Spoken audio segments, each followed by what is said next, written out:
राऊत म्हणाले. संजय राऊत खरं म्हणजे त्यांनी स्वतः काय काय वक्तव्य केले ते तपासून पाहावी. वंशजांचे छत्रपतींच्या पुरावे मागणारी अवलाद संजय राऊतांची आहे.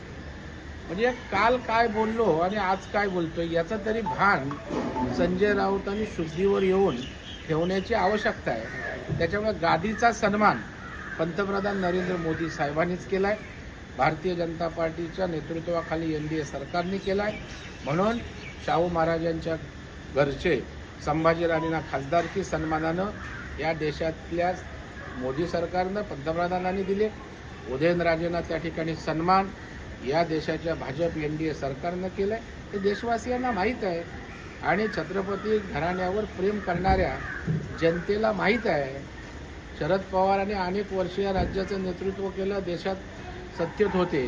काय तुम्ही गादीचा मान राखलात हे सगळे पाहतायत.